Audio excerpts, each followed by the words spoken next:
I am Livia Calderon, 28 years old, a Navy Sergeant E5 who just returned from a 9-month deployment, and I never thought the most brutal battlefield would be my own dining room. On Christmas Eve, amidst the sound of Bing Crosby and the smell of roasted turkey, my stepfather Richard shoved me face first onto the hardwood floor. The push was violent enough to dislocate my old shoulder injury, all because I dared to sit in the head chair. While I lay there in pain, my stepsister Emily giggled while filming a story for her social media, and he roared, "This spot is for my real daughter, not for a homeless boarder like you." My mother just bowed her head, peeling potatoes silently, like a ghost. But they had no idea that the homeless person they were humiliating tonight was the sole name on the deed to the house they were living in. Before I tell you the moment I flipped the script and wiped those smiles off their faces, let me know where you are watching from. Hit subscribe right now if you believe ungrateful people should pay the price with the truth. I drove my Jeep through the thick, blinding snow of Ohio, my knuckles white as I gripped the steering wheel. The wiper blades fought a losing battle against the winter storm, much like the battle I was fighting in my own chest. In my tactical backpack sat a bottle of Woodford Reserve, a $60 bottle of bourbon I'd bought as a peace offering for Richard. It was a desperate, perhaps foolish, attempt to buy a ceasefire for the holidays. But the moment I stepped through the front door, the warmth of the fireplace did nothing to thaw the icy hostility in the air. The living room smelled of pine needles and stale cigarette smoke. Richard sat in his recliner, a can of Bud Light in his hand, his eyes glued to the football game. He did not even look up. Emily, my 22-year-old stepsister, was sprawled across the sofa, the blue light of her smartphone illuminating her bored face. She glanced up at my uniform, my service dress blues that I wore with pride, and sneered. "Are you still wearing that costume?" she asked, her voice dripping with the sarcasm of a girl who had never worked a day in her life. "It's Christmas, Livia. Nobody cares." My mother, Sarah, was fluttering around the kitchen. She wiped her hands on her apron, her eyes darting everywhere except at me. I realized it instantly. I was not a daughter returning from service. I was an intruder breaching their perimeter. I swallowed the lump in my throat and walked toward the dining room. The table was set with a performance of perfection. Candles flickered, casting soft light on the bone china dinnerware my grandmother had left behind. There were 3 plush red velvet chairs arranged around the turkey. But the fourth spot, the place where I should have been seated, was missing. In its place, shoved into the far corner near a drafty heating vent, was a metal folding chair. It was cold, rusted at the hinges, the kind of chair you find in a church basement or a cheap town hall meeting. On the table in front of it, there was no bone china, just a flimsy white paper plate. "What is this?" I asked, my voice steady, though my pulse was hammering. Richard chuckled, a wet hacking sound. "House is full, Livia. Besides," he took a swig of his cheap beer, "you are used to eating tray rations in the mess hall. You should feel right at home in the corner." The humiliation was no longer subtle. It was plated and served. I refused to accept it. I walked to the head of the table, the spot Richard usually claimed as his throne. I reached for the heavy wooden chair, intending to pull it out to make room for myself like a human being. "I will not sit in the corner," I stated firmly. Richard moved with a speed that defied his size. He launched himself from the recliner like a bear poked with a stick. His face turned a deep, violent shade of crimson. "Do not give orders in my house," he roared. Bam! His thick, calloused hand slammed into my chest. It was not a shove. It was a strike. I lost my footing on the slippery rug. My boots skid, and I went down hard. My right shoulder, the one that took shrapnel in Iraq, slammed against the unforgiving oak floor. A sickening pop echoed in my ears as the old injury flared into white, hot agony. I lay there, gasping for air, staring up at the ceiling that my hazard pay had fixed last summer. Through the ringing in my ears, I heard Emily giggling. "Oh my God," she laughed, holding her phone up to capture my misery. "You fell so dramatically. It's like a B-movie stunt." I could have gotten up and broken Richard's arm. The Navy had trained me well. I knew exactly how to dismantle a man of his size in under 3 seconds. But then, the voice of Jocko Willink echoed in my mind. clearer than the pain. Discipline equals freedom. Detach. Do not let emotion dictate action. I did not scream. I did not cry. Slowly, painfully, I pushed myself up. I dusted off my uniform, checking the ribbons on my chest.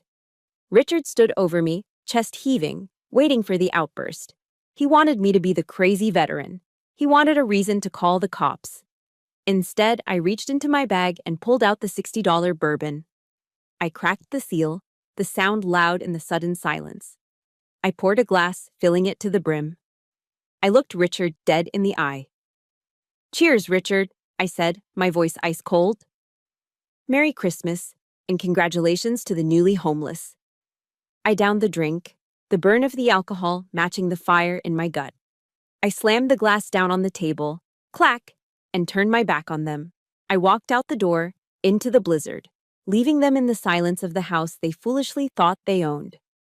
I sat in my Jeep, parked on the shoulder of the snowy road just a few blocks from the house. The engine was idling, the heater blasting against my frozen hands, but the chill deep in my bones had nothing to do with the Ohio winter. My right shoulder throbbed with a dull, rhythmic ache, a physical reminder of the shove that had just ejected me from my own dining room.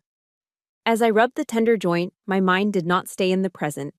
The pain dragged me back through the years, forcing me to reopen the cold case file of how I ended up here, shivering in a car while a tyrant feasted at my table. I was 17 when my biological father died. He was a good man, quiet and hardworking, the kind who saved every penny in a coffee can. He left behind a life insurance policy worth $50,000. It was meant to be a safety net for my mother and me, a chance for college, a chance for security. Richard entered the picture 2 months after the funeral. He came with a slick smile and a promise that tasted like ash. "I will take care of you and the girls, Sarah," he had told my mother, placing a heavy hand on her shoulder. But taking care apparently meant feeding his own ego. Within 6 months, that $50,000 had evaporated. It did not go into a savings account. It went into a brand new Ford F-150. And he did not just buy the truck. He lifted it, put on expensive rims, and installed a sound system that shook the windows. The rest of the money disappeared into the black hole of failed sports bets and scratch-off lottery tickets. I remember the night I turned 18. I came home from my shift at the diner to find my mother crying at the kitchen table. The landlord was threatening eviction. Richard was out at the bar, showing off his truck. That was the moment the girl died and the soldier was born. I did not join the Navy because I loved war. I joined because I needed the signing bonus to pay off their back rent. 3 years later, I had earned something Richard never could: the credit and the right to buy a home. I utilized the VA loan, the sacred privilege of the American veteran. 0 down payment, backed by the government, earned through sweat and sand in foreign deserts. I remember sitting in the title company's office, my hands still calloused from basic training, signing the mountain of paperwork. I was 21, and I was buying a beautiful ranch-style house in the suburbs. It was supposed to be my victory. But before the ink was dry, my mother had grabbed my hand, her eyes rimmed with red. "Livia, please," she had whispered, her voice trembling. "Do not tell Richard the house is in your name. You know how he is. He has such high pride. If he knows he is living under his stepdaughter's roof, it will destroy him. He will leave us." Because I loved her, and because I was young and stupid enough to believe that peace could be bought with a lie, I agreed. "Okay, Mom," I had said. "We will say we did it together." That was the tactical error that doomed me. For the last 5 years, an automatic allotment has been deducted from my military paycheck every single month to cover the mortgage, the property taxes, and the insurance. I paid for the new roof. I paid for the furnace repair. I paid for the very floorboards Richard had just thrown me onto. But inside those walls, Richard played the role of the lord of the manor. He mounted a stuffed deer head on the living room wall without asking me, drilling holes into the drywall I paid for. When I came home on leave last year and tried to hang a small Navy flag in my old bedroom, he tore it down. "It ruins the aesthetic of my house," he had sneered. "Keep that military garbage on the base." I heard stories from the neighbors. They told me how Richard held court at the local VFW, bragging about the empire he had built for his family. He accepted their pats on the back, drinking beers bought with the money he saved by not paying rent. He was living a lie, and my silence was the foundation that held it up. I looked into the rearview mirror. The bruise on my shoulder was already darkening, spreading like ink under my skin. I had spent my life following the commandment, honor thy father and mother. I thought honoring them meant enabling them. I thought taking the high road meant letting them walk all over me. But tonight, as I watched the snow pile up on my windshield, I realized that I had not been protecting my mother.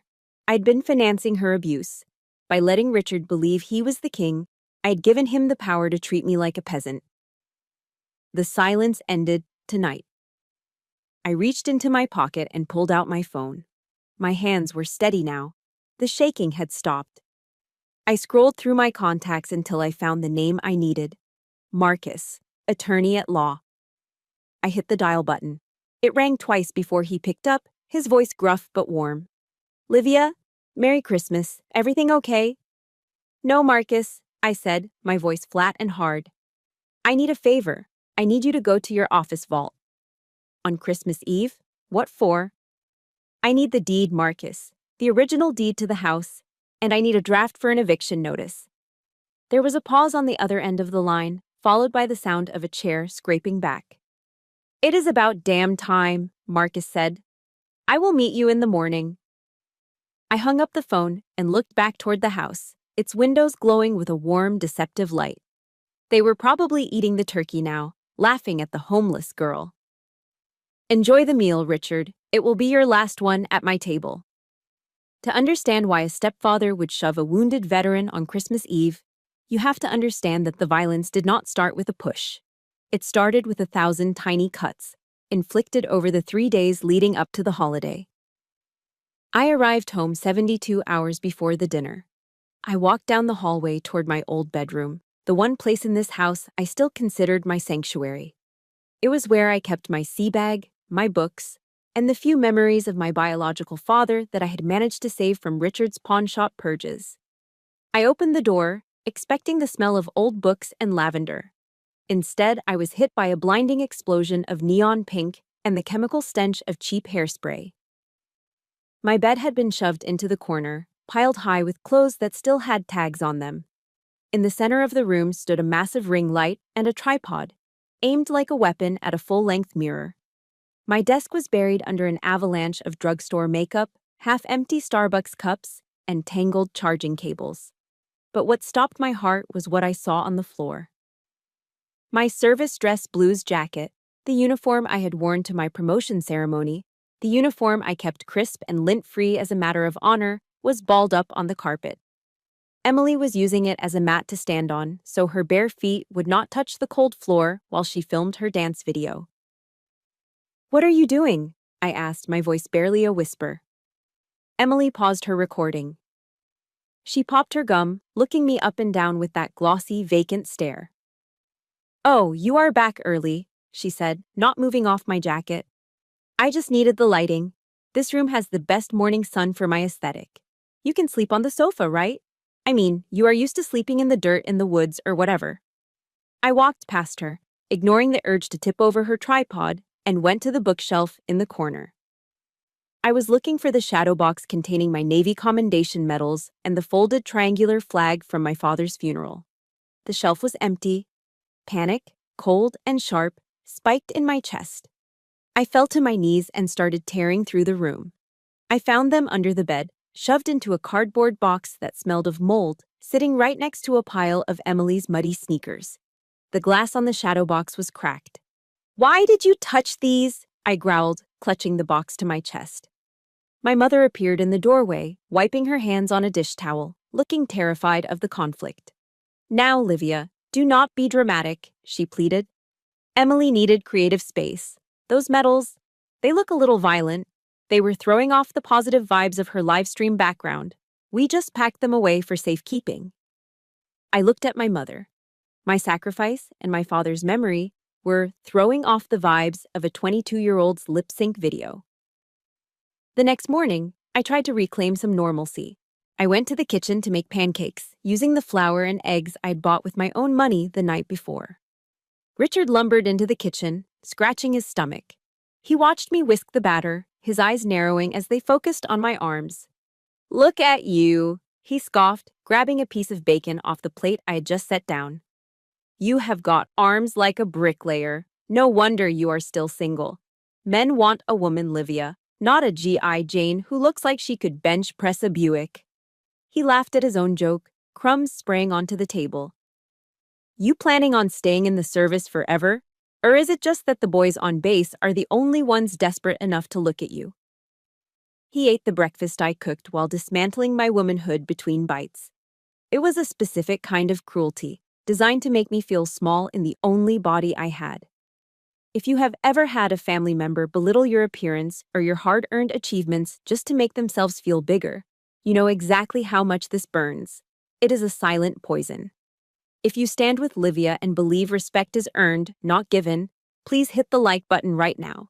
And do me a favor, comment the word respect below. Let's show Richard that the world is watching. The breaking point, however, came on the afternoon of Christmas Eve, just hours before the dinner. I was in the garage, checking the oil in my Jeep, trying to escape the suffocating atmosphere of the house. Richard cornered me there. He closed the garage door, blocking out the light. "I heard the military creates big tax-free bonuses for re-enlistment," he said, leaning against his truck. His voice had lost the mocking tone. Now, it was just greedy. "I need $5,000, Livia." "For what?" I asked, not looking up from the dipstick.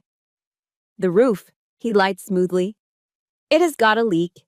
Needs fixing before the heavy snow sets in." I froze. I had paid for a complete roof replacement last year.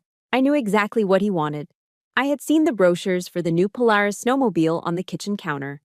He wanted a new toy to show off to his drinking buddies. "No," I said, wiping my hands on a rag.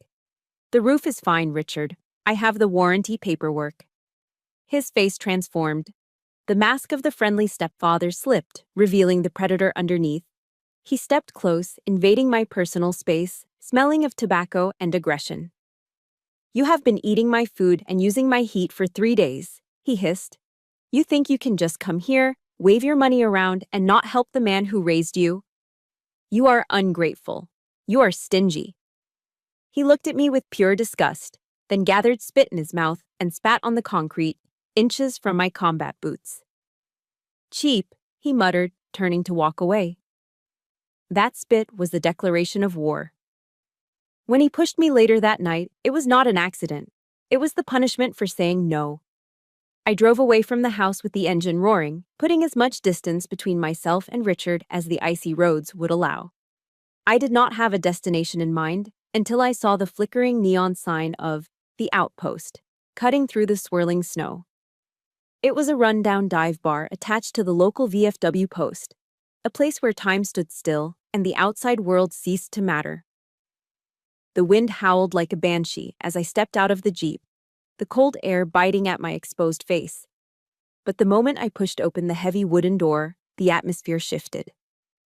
The air inside was thick and warm, smelling of stale beer, lemon floor cleaner, and the faint, ghostly scent of tobacco smoke that had seeped into the walls decades ago. Creedence Clearwater Revival was playing low on the jukebox, a familiar rhythm that felt like a heartbeat. I scanned the room. It was sparsely populated, mostly by older men in ball caps embroidered with the names of forgotten ships and distant wars. They sat hunched over their drinks, respecting the silence of the holiday. I took a seat at the far end of the bar, keeping my back to the wall, a habit I had never been able to break since my first tour. "Jack Daniels." "Neat," I told the bartender. I rested my right arm on the sticky wood of the counter, wincing as a sharp bolt of pain shot from my shoulder up to my neck. I wanted to rub it, to massage the knot forming around the old shrapnel wound, but I forced my hand to stay still. In here, you did not show weakness. You did not advertise your pain. Suddenly, a heavy hand landed gently on my left shoulder.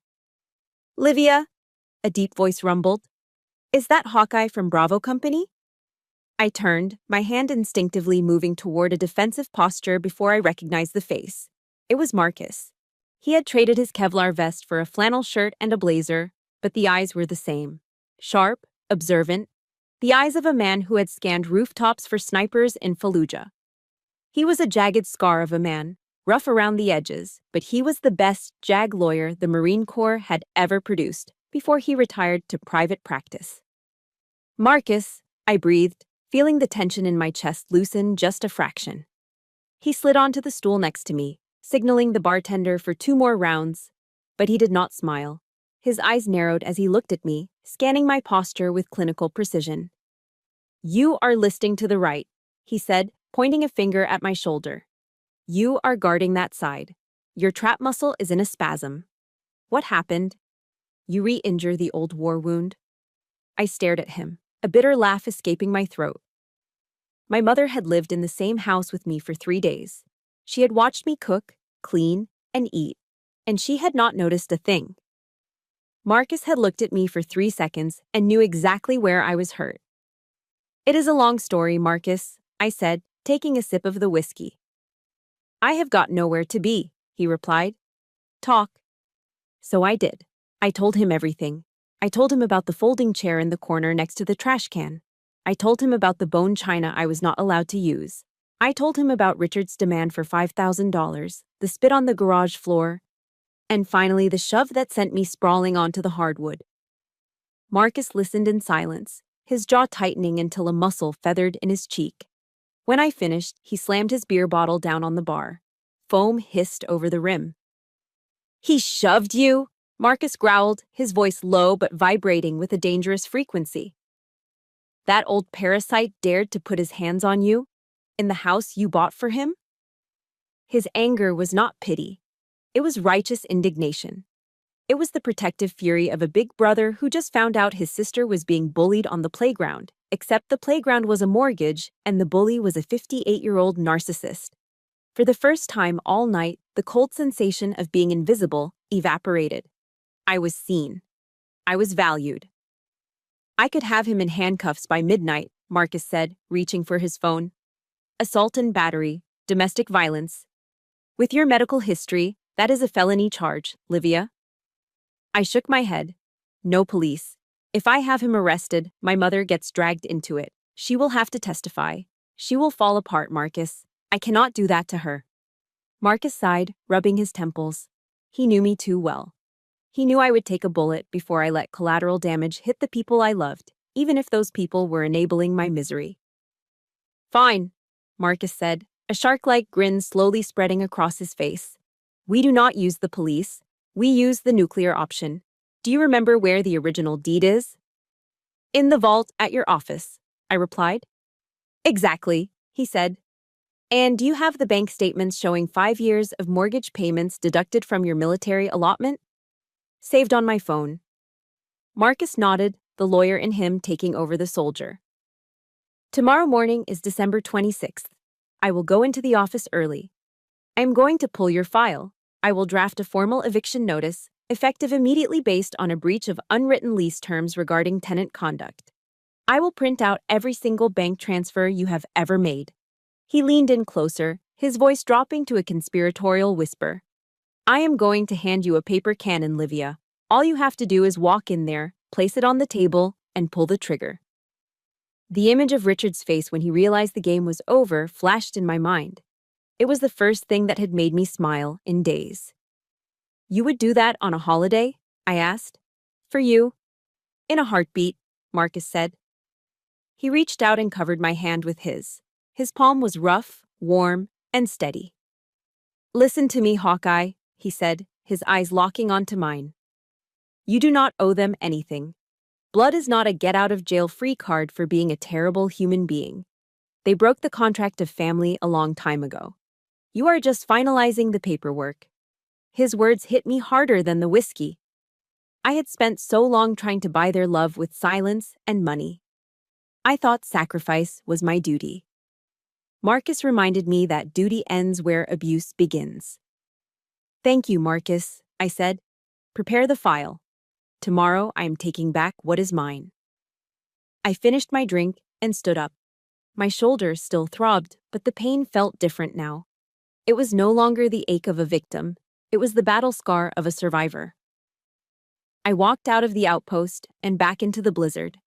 The wind was still screaming, but I did not shiver. I had a plan, I had a weapon, and most importantly, I knew I was right. I checked into a Motel 6 just off the interstate, the kind of place where the neon sign buzzes loud enough to hear through the thin glass, and the parking lot is filled with long-haul truckers and people who have nowhere else to go on Christmas Eve. The room smelled of industrial-strength bleach and despair. The carpet was sticky, and the heater rattled like it was dying, but it was warm, and more importantly, it was mine. I paid for it with cash. No one could kick me out. No one could tell me where to sit. I locked the deadbolt and threw my bag on the bed. Slowly, methodically, I began to strip off my uniform. I hung the jacket with care. Old habits die hard. But when I peeled off my undershirt and stood before the bathroom mirror, the soldier vanished, leaving only a battered woman. The lighting in the bathroom was harsh and fluorescent, unforgiving in its honesty. I turned my shoulder toward the glass. The bruise had bloomed. What had been a red mark an hour ago was now a deep, violent shade of purple and black, spreading across my deltoid and down toward my chest like a storm cloud. I touched it gently with my fingertips. A sharp bolt of pain shot through my nerve endings, stealing the breath from my lungs. This was not a nightmare. This was not a misunderstanding. This was physics. Richard, a man who lived off my paycheck, who ate the food I bought, had put his hands on me with the intent to harm. He had marked his territory on my skin. I reached for my phone, but not to call anyone. I opened the camera and snapped 3 photos of the injury from different angles. I was not going to post them on social media for sympathy like Emily would. I was documenting evidence. This was the first step in admitting that my kindness had been a fatal strategic error. Then, the phone buzzed in my hand. A text message. My heart hammered against my ribs. A tiny, foolish part of me hoped it was an apology. I hoped it was my mother saying she had packed her bags, that she was leaving him, that she chose me. I looked at the screen. Mom. Livia, please come back. Dad is not mad anymore. He says if you come in and apologize for your attitude earlier, he will let you sleep on the sofa tonight. It is Christmas. Do not be stubborn. I stared at the words, reading them over and over until they blurred. She did not ask if I was hurt. She did not ask where I was sleeping in a blizzard. She did not ask if my shoulder, the one she knew was reconstructed with titanium pins, was okay. Her only concern was managing Richard's mood. She was negotiating the terms of my surrender. Apologize. Apologize for being shoved. Apologize for being humiliated. Apologize for existing in a space I paid for. Something inside me, something soft and daughter-like that I had been protecting for years, finally died. I realized then that my mother was not a hostage in that house. She was a collaborator. She had seen the violence, and she had chosen to protect the aggressor because it was easier than facing the truth. She was an enabler, and in that moment, she was just as dangerous to me as Richard. I did not reply. Instead, I closed the messaging app and opened my banking application. I logged in and scrolled down to the recurring transfers. There it was, scheduled to go out in 5 days. Mortgage payment, $1,200. For 5 years, every time I saw that number leave my account, I felt a swell of pride. I thought I was building a nest egg. I thought I was being a good daughter. But looking at it now, under the hum of the motel neon light, it looked like extortion. It looked like protection money paid to a mobster who beat you up anyway. My thumb hovered over the transaction. Manage auto pay. Cancel recurring payment. A warning box popped up on the screen. Are you sure you want to cancel this payment? Late fees may apply.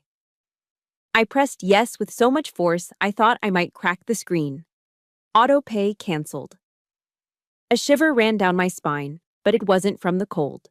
It was the physical sensation of a heavy chain snapping. I had just cut the fuel line to Richard's ego. Without my money, without my silence, the facade of his life would crumble within 30 days. I wasn't just stopping a payment, I was taking back my power. I turned off the lights and lay on the stiff mattress, staring at the ceiling shadows. The wind howled outside, sounding like the ghosts of my past trying to get in. My mind started to race. Guilt, fear, anger. A chaotic whirlwind threatening to pull me under. I reached for my phone one last time and put in my earbuds. I navigated to my podcast library and selected Jocko Willink. I needed a voice that didn't offer pity. I needed a commanding officer. Discipline equals freedom, the gravelly voice whispered in my ear. Don't let your emotions control you. Detach. Step back. Look at the situation from above. Assess, plan, execute. I closed my eyes and breathed in rhythm with the voice. Detach. I pushed the image of my mother's weeping face out of my mind. That was an emotional distraction. Assess. I was the legal owner of the property at 420 Oak Street. The occupants were hostile squatters who had violated the verbal lease agreement through physical assault. Plan. I had the deed. I had the eviction notice Marcus was printing. I had the financial records. I was no longer the sad girl crying in a motel room. I was Sergeant Calderon. And I was preparing for urban combat. Objective: secure the perimeter and reclaim the base. Hostiles: 1 adult male, volatile, civilians, 2 adult females, compromised and manipulated. Hour, 0800 hours tomorrow. Weapon: the absolute, undeniable truth. I pulled the scratchy blanket up to my chin. I didn't cry. I didn't dream. I slept the deep, dreamless sleep of a soldier the night before the invasion. Tomorrow was going to be a long day. At 7 o'clock in the morning, the alarm on my phone vibrated against the cheap laminate nightstand. I did not hit snooze. I was already awake, staring at the ceiling, breathing in a 4-count rhythm. In, 2, 3, 4, hold. Out, 2, 3, 4. I rolled out of bed and stepped directly into a freezing cold shower.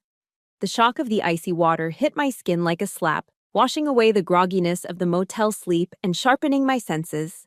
I needed my nervous system to be firing on all cylinders. When I stepped out, I did not reach for my comfortable jeans or the oversized sweater I usually wore to hide my body. I reached for the garment bag I'd hung on the back of the bathroom door. I unzipped it slowly. Inside was my service dress blues. This was not just clothing. It was a symbol. It was 6 buttons of gold, a black neckerchief, and rows of colorful ribbons that told the story of where I had been and what I had survived. I pulled the trousers on, the wool fabric stiff and familiar. Then came the jumper. I tightened the neckerchief, feeling the fabric constrict slightly against my throat. It was a sensation that usually made me feel confined, but today, it felt like a neck brace holding my head high. I fastened the gold buttons one by one. Click, click, click. Each one felt like I was locking a piece of armor into place. I pinned my ribbons to my chest, checking their alignment in the mirror with obsessive precision. Finally, I placed the white Dixie cup hat on my head, tilting it to the regulation angle. The woman staring back at me in the motel mirror was not Livia, the stepdaughter who apologized for taking up space. She was a sergeant in the United States Navy. She was a woman who had directed convoy movements in hostile territory. She was dangerous.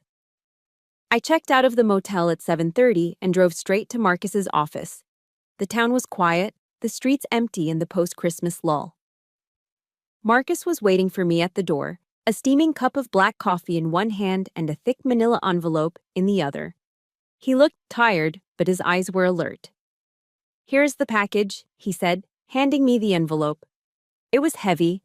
Inside was the certified copy of the deed, 5 years of bank statements highlighting every single mortgage transfer, and a formal eviction notice signed and notarized.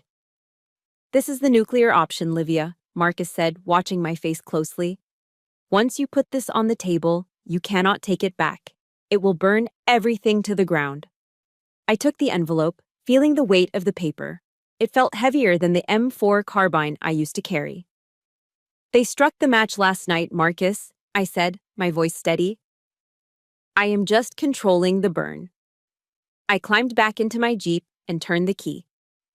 The engine roared to life, a mechanical beast ready for a fight. I drove toward the house, my heart beating a slow, heavy drum against my ribs. The snow had stopped falling, leaving the sky a bruised, iron gray. As I turned onto my street, I saw it. The house looked peaceful under a blanket of white, but the driveway told a different story. Richard's massive lifted Ford F-150 was parked diagonally across the driveway, blocking the entrance completely. It was his signature move, a territorial pissing contest he played every time I came home. Usually, I would sigh, park on the street, and walk up the icy path to avoid upsetting him. Not today. I did not slow down. I shifted my Jeep into four-wheel drive and swerved off the pavement. My tires bit into the front lawn, tearing through the pristine layer of snow and churning up the frozen earth beneath. I drove right past his truck, leaving deep, muddy ruts in the grass he was so proud of, and pulled up inches from the front porch. I cut the engine. The sudden silence was deafening. I stepped out of the car. My polished black boots hit the concrete walkway with a loud, authoritative clack, clack, clack. The front door swung open. Richard stepped out, wearing a stained bathrobe and clutching a snow shovel. A cigarette dangled from his lip. He looked ready to scream about his lawn, but when he saw me, the words died in his throat. He blinked, taking in the uniform, the ribbons, the hat. For a second, he looked unsure. But then his narcissism kicked back in. He sneered, leaning on the shovel like a sentry guarding his post. "Well, look at this," he laughed, smoke curling from his mouth. "The general has returned. What is with the costume? You think playing dress-up is going to scare me into letting you back in for breakfast?" He stepped forward, using his large frame to block the doorway. He loomed over me, trying to cast a shadow, trying to make me feel small. It was the same intimidation tactic he had used since I was 17. If you have ever had to stand your ground against a bully who thought they were bigger and stronger than you know how fast your heart beats in this moment. If you are ready to see Livia take back what is hers, please hit that like button right now. And do me a huge favor. Comment Team Livia below. Let's show her she has an army behind her. I did not flinch. I did not look down. I looked him dead in the eye, my gaze colder than the winter air. "Step aside, Richard," I said. "Or what?" he challenged, smirking. "You going to cry again? Go back to your car. You are not eating my food." I took a step forward, invading his space, forcing him to shift his weight back. "I am not here to eat," I said, clutching the manila envelope tight. "I am here to take out the trash." I brushed past him, my shoulder checking his arm as I walked through the door and into the warmth of the house I owned, leaving him standing in the cold with his mouth open. I did not wait for Richard to move. I dipped my shoulder and brushed past him, my dress uniform scraping against his stained bathrobe. He was too stunned by my audacity to stop me. I walked down the hallway, the rhythmic strike of my heels on the hardwood echoing like a countdown clock. I entered the dining room. The domestic scene before me was almost comical in its normalcy. My mother and Emily were seated at the table, picking at a breakfast of scrambled eggs and burnt toast. The smell of cheap margarine and coffee hung heavy in the air.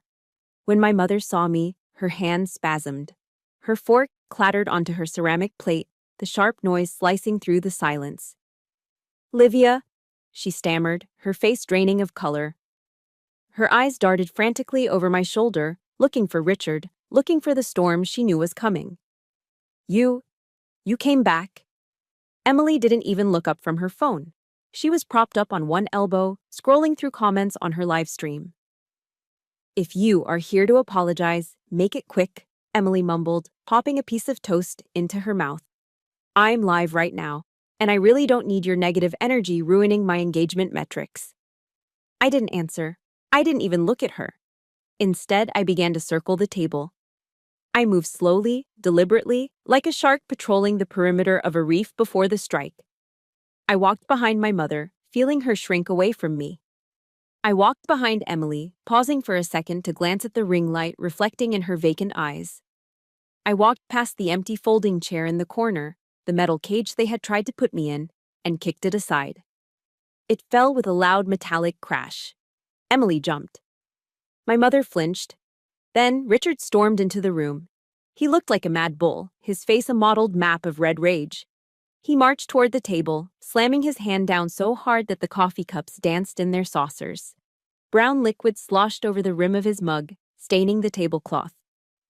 "Are you deaf, girl?" he roared, his voice shaking the walls. "I told you to get on your knees and apologize. You don't walk into my house dressed like a clown and ignore me." The room fell into a terrified silence. In the past, this was the moment I would have crumbled. I would have looked at my shoes, mumbled an apology, and begged for peace. But the Livia who begged was dead. I reached up and slowly removed my white Dixie cup hat. With deliberate care, I placed it on the table, right next to the platter of bacon. In Navy culture, placing your cover on the mess deck table is a breach of etiquette, but here it was a flag planting. I was claiming this territory. Then I turned to the head of the table, Richard's seat. It was a heavy oak chair with armrests, the only one of its kind at the table. It was his throne. It was where he sat to dispense his judgments and insults. I grabbed the back of the chair. I dragged it out. The wooden legs screeched against the floor, a sound like a scream. I sat down. I settled into the cushion, rested my elbows on the armrests, and laced my fingers together. I looked up at Richard. The reaction was immediate and visceral.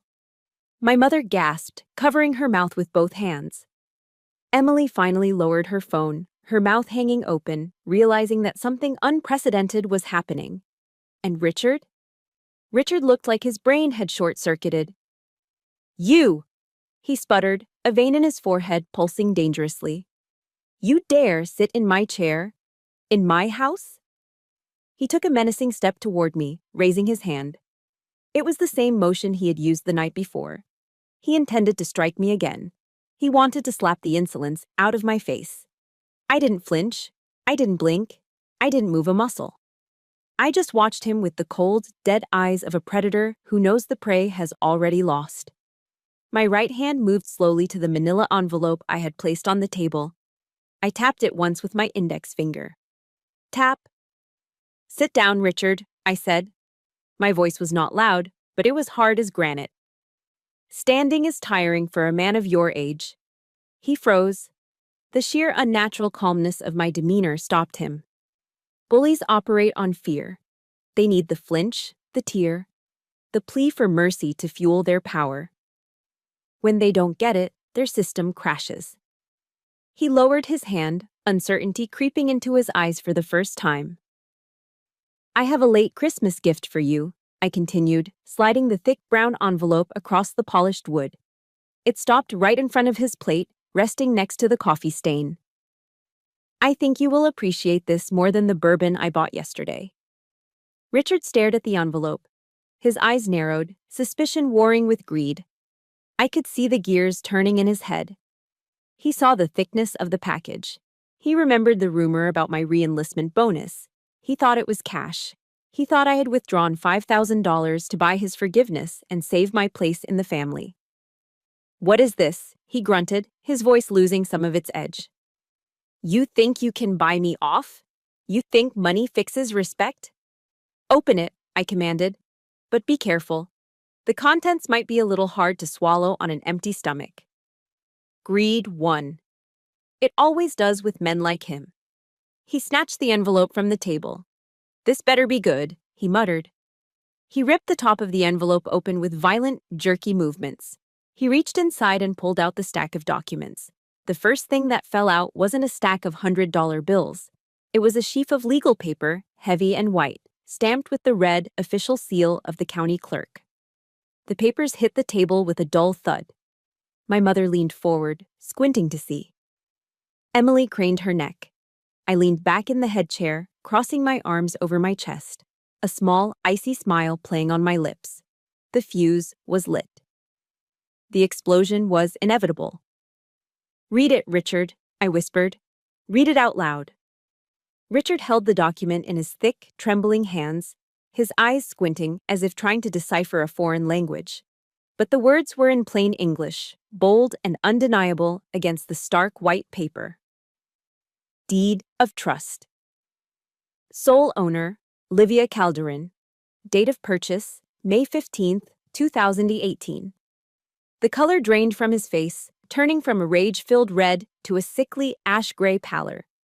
His hands, usually so steady when holding a beer or a remote control, began to shake violently. The paper slipped from his grip, fluttering through the air like a wounded bird before landing softly on the hardwood floor between us. What the hell is this?" he stammered. His voice, usually a booming thunderclap that shook the walls, was now thin and reedy.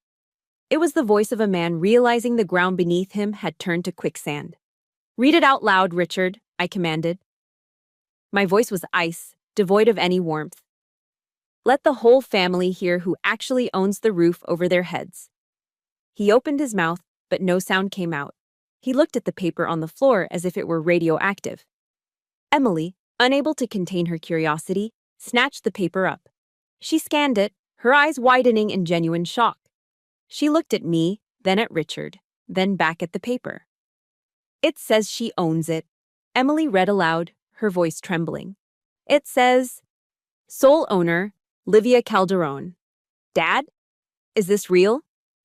The room plunged into absolute, suffocating silence. It was the sound of a 5-year-old lie shattering into a million pieces.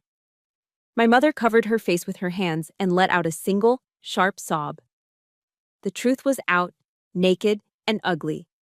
The man who called himself the king of the castle was nothing more than a squatter living on the charity of the daughter he had just tried to kick out. "No, that is impossible," Richard suddenly yelled, the denial erupting from him like bile. You tricked me. This is my house. I pay the bills." He looked around wildly, desperate to salvage his crumbling ego. "I pay the electric bill," he shouted, pointing a shaking finger at the ceiling light. "I fixed the leaky faucet in the bathroom. I bought the fertilizer for the lawn. This is my home." I stood up slowly from the head chair. I did not yell. I did not need to. I had the numbers. "You pay the electric bill?" I asked, my tone mocking. "That is roughly $200 a month. Good for you, Richard." I picked up the stack of bank statements Marcus had printed for me and slammed them onto the table. Whack! "I pay the mortgage," I said, leaning over him. "That is $1,200 every 30 days for 5 years. I pay the property taxes. That is $4,000 a year. I paid $5,000 for the new roof you bragged about to your friends. You are not the owner, Richard. You are a tenant, and you are a terrible, ungrateful, violent tenant." Every number I spoke was a physical blow. I watched him shrink. The narrative he had built for himself, the provider, the patriarch, the success story, was dissolving. He wasn't a hero. He was a moocher. "Now," I said, stepping around the table until I was standing right next to him. "Let us talk about last night." Richard instinctively took a step back, bumping into the china cabinet. The plates rattled, a sound of fragility. For the first time in my life, I saw genuine fear in his eyes. "You assaulted the property owner," I stated, my voice dropping to a dangerous whisper. "Under Ohio state law, that is domestic violence. I can call the police right now. I can show them the bruise on my shoulder. I can show them the deed." I pulled my phone from my pocket and held it up. My thumb hovered over the emergency call button. "I can get a restraining order, Richard. The police will come here, put you in handcuffs, and drag you out to your truck in front of all the neighbors. You will lose your reputation. You will lose your freedom. You will be nothing more than a violent old man with an arrest record." "No!" The scream didn't come from Richard. It came from my mother. She threw herself out of her chair and rushed toward me, grabbing my arm. Her face was wet with tears, her eyes wide with panic. "Don't call the police," she begged, clutching my sleeve. "Livia, please, do not do this to him. It will kill him." I looked down at her. For years she had stood between us to protect him from my truth. Now she was begging me for mercy. The power dynamic had shifted so completely it was almost dizzying. She wasn't defending his actions. She was pleading for his survival. I looked back at Richard. He was trembling like a leaf in a storm. He knew I had him. He knew I could end his life as he knew it with one tap of my thumb. I lowered the phone slowly. "I will not send you to jail today," I said. "But the game is over. The rules have changed." I pointed to the grandfather clock in the hallway. "You have exactly 60 minutes, I declared. "You can go upstairs, pack your bags, and get out of my house forever. Richard opened his mouth to protest, but I cut him off with a sharp gesture. Or, I continued, pointing to the corner of the room, you can go pick up that metal folding chair, the one you made me sit in last night, and bring it back here. I stared deep into his eyes, stripping away the last shreds of his dignity. If you want to stay under my roof, you will sit in that chair, and you will listen to my conditions. The choice is yours, Richard. The clock is ticking. Richard looked at the door, then at me, and finally at the rusted metal chair lying on the floor where I had kicked it. The arrogance was gone. The king was dead. He swallowed hard, his Adam's apple bobbing in his throat. Then, without a word, he turned his back on the door. He walked slowly, his shoulders slumped in defeat, toward the folding chair. He picked it up, his hands shaking, and carried it back to the table. He placed it down opposite me, and he sat. The 60-minute deadline I had given Richard came and went, but the front door never opened. The sound of a suitcase zipper never zipped. The truck engine never started. Instead, a strange, heavy silence descended over the house at 420 Hussines Oak Street. It was not the tense silence of a predator waiting to strike, but the hollow silence of a regime that had toppled. Richard spent the entire morning and afternoon sitting on that rusted metal folding chair. He stared at the wall, motionless, like a statue carved from regret and cheap tobacco. My mother and Emily had retreated to their bedrooms, hiding behind closed doors, too terrified to witness the fallout of the patriarch's collapse. By the time the grandfather clock in the hall chimed 1 in the morning, the house was dark, save for the single lamp burning next to the sofa where I sat. I was reading a book, or at least pretending to. My ears were tuned to the slightest sound. I heard the floorboards creak. Richard emerged from the shadows of the dining room. He looked smaller than he had this morning. His shoulders, usually pulled back in a posture of aggressive dominance, were slumped forward. His bathrobe was disheveled, and his eyes were rimmed with red, sunken deep into his face. He walked toward the living room, his steps hesitant. He stopped a few feet away from me, his hands fidgeting with the frayed hem of his sleeve. It was the nervous tick of a child called into the principal's office.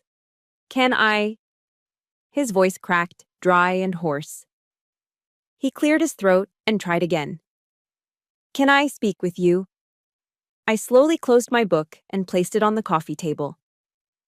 I didn't invite him to sit on the plush leather recliner, his usual throne. I simply nodded. Richard didn't move toward the recliner. Instead, he pulled over a small, low ottoman and sat down. For the first time in 20 years, he was physically looking up at me. The power dynamic had been re-established, not by force, but by the gravity of truth. "Why do you hate me so much, Richard?" I asked. The question hung in the air, stripped of anger, just raw curiosity. Richard looked down at his hands, his knuckles white. His shoulders began to shake. "I don't hate you, Livia," he whispered, the words barely audible. I am afraid of you." I blinked, taken aback. "Afraid of me?" He looked up, and I saw tears tracking through the stubble on his cheeks. "I grew up with nothing," he confessed, his voice trembling. "My whole life, I tried to be the big man. I tried to be the provider, the guy people respected. But I failed.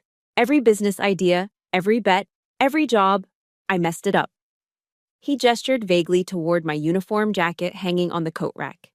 "Then you came along, you joined the Navy, you got that uniform, you got the discipline, you got the money to buy this house when you were just a kid. You became everything I wanted to be, but never could. Every time I looked at you, I saw my own failure staring back at me. I saw proof that I wasn't enough." He took a ragged breath. "So, I had to push you down. I had to make you feel small, make you sit in the corner, make you feel like a guest. Just so I could feel like the owner for 5 minutes. It wasn't hate, Livia. It was envy. It was pathetic, weak, old man jealousy. It was a confession so naked, so stripped of his usual bluster, that it sucked the oxygen out of the room. He wasn't a monster under the bed. He was just a sad, broken man terrified of his own mediocrity. I looked at him for a long moment. Part of me, the part that remembered the spit on the garage floor, wanted to crush him. But the soldier in me knew that you don't execute a surrendered enemy. You rehabilitate them, or you neutralize the threat.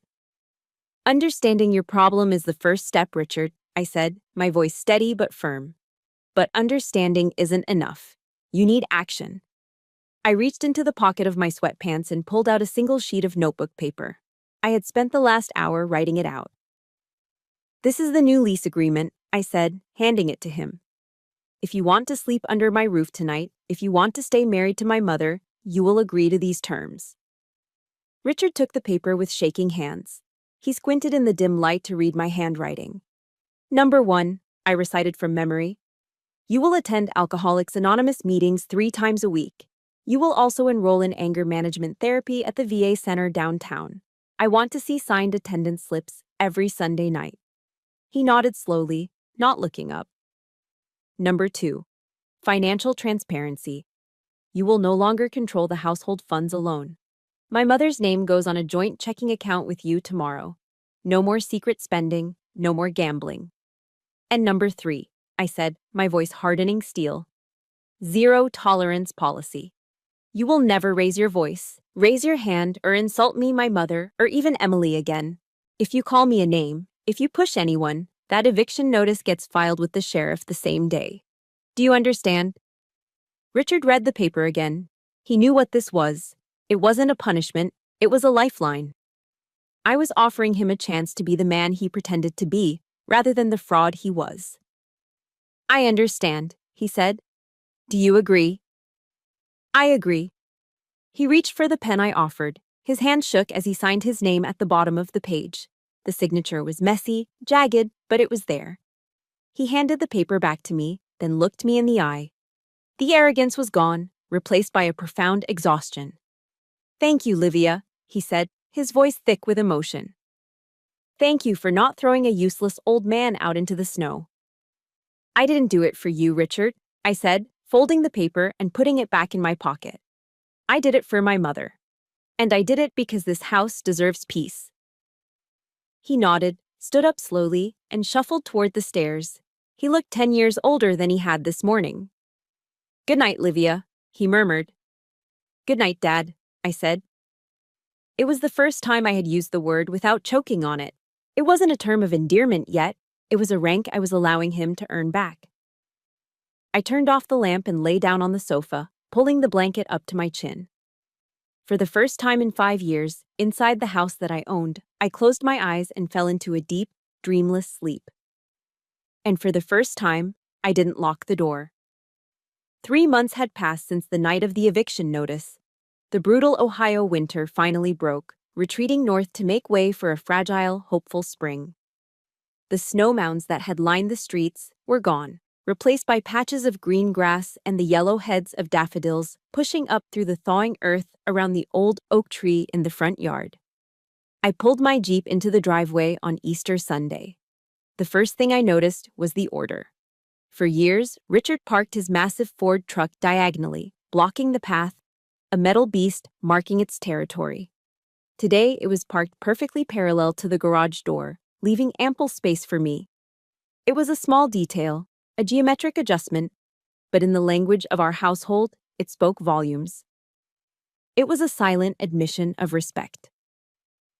I walked into the house, bracing myself out of habit for the smell of stale cigarette smoke. But the air was clear. It smelled of lemon polish and roasting meat. Happy Easter, Liv! Emily walked out of the kitchen. She wasn't holding a ring light or staring at a screen. She was wearing a red polo shirt and khaki pants, her uniform for her new job as a cashier at Target. She looked tired, her feet probably hurt from standing on concrete for an 8-hour shift, but her eyes were clearer than I had ever seen them. I picked up a morning shift for the holiday pay, she said, grinning. Time and a half, I'm saving for my own apartment. My mother was at the dining table, arranging a bouquet of tulips. She looked younger. The deep lines of worry that used to etch her forehead, the lines carved by walking on eggshells for 20 years, had softened. He's in the kitchen, she whispered to me, tilting her head. Go say hello. I walked into the kitchen. Richard was wearing an apron over his church clothes. He was bent over the oven, basting a turkey. This was part of his therapy, Acts of service to replace acts of dominance. He scrubbed the floors now. He cooked. He mowed the lawn without complaining. "Hello, Richard," I said. He straightened up, wiping his hands on a dish towel. He looked thinner. The bloat from the cheap beer was gone, replaced by a healthier, albeit more weathered, complexion. Sobriety suited him. "Livia," he nodded, his voice quiet. "Turkey needs 10 more minutes. Why don't you go sit down?" We gathered in the dining room. The table was set with the same bone china from Christmas, but the atmosphere couldn't have been more different.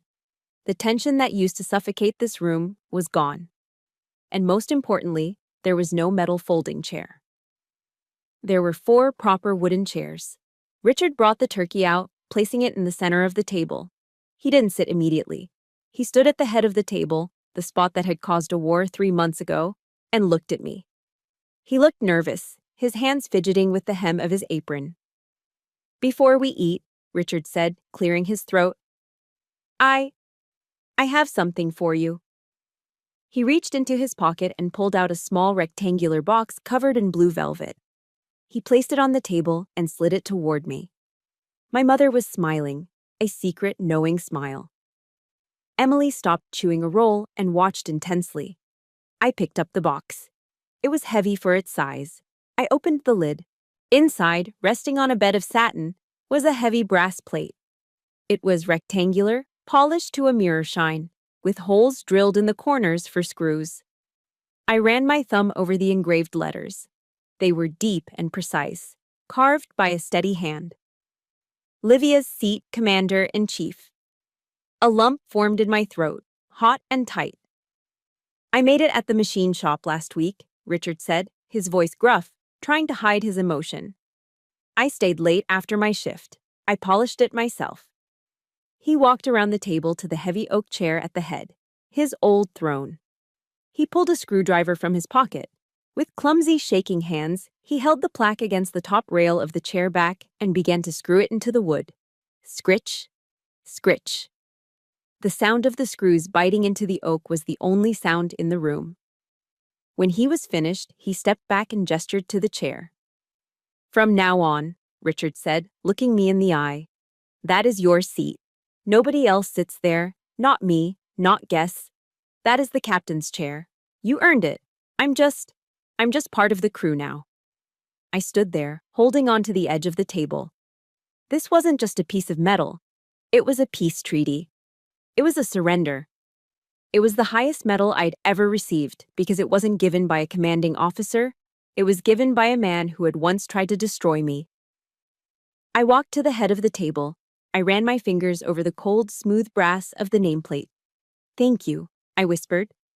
I sat down. The chair felt solid beneath me. I looked down the length of the table. My mother was beaming. Emily was passing the potatoes. Richard sat in the chair to my right. He poured a glass of water, crystal clear, ice-cold water, and raised it. "To the owner of the house," he said. I raised my own glass.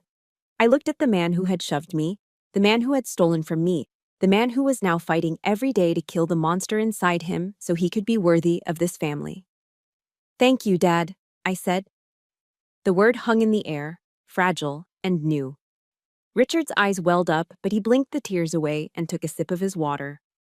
A soldier knows that victory isn't about standing over a pile of rubble and dead bodies. That is just destruction. True victory is securing the peace. True victory is turning an enemy into an ally. I looked around my dining room. The sunlight was streaming through the windows, illuminating the dust motes dancing in the air. The perimeter was secure. The hostiles had been converted. The base was safe. Looking back, I realized that the greatest battle I fought wasn't against Richard. It was against my own belief that I had to shrink myself to be loved. Many of us confuse keeping the peace with enabling abuse. We think silence is a virtue, but often it is just submission. My journey taught me a powerful truth. You teach people how to treat you by what you stop accepting. By finally drawing a hard line in the sand, I didn't destroy my family. I saved it. Boundaries aren't walls that shut people out. They are the gates that show them how to enter your life with respect. Never apologize for demanding the dignity you deserve. Now, I want to turn the microphone over to you. Have you ever had to stand your ground against a family member who took you for granted? Did finding your voice change the relationship, or did you have to walk away? Please share your story in the comments below. This community is a safe space, and your experience might be the courage someone else needs today. If Livia's victory gave you hope, please hit that like button and subscribe to the channel. Turn on notifications so you never miss a story about justice, resilience, and truth. Thank you for listening, and remember, you are the commander of your own life.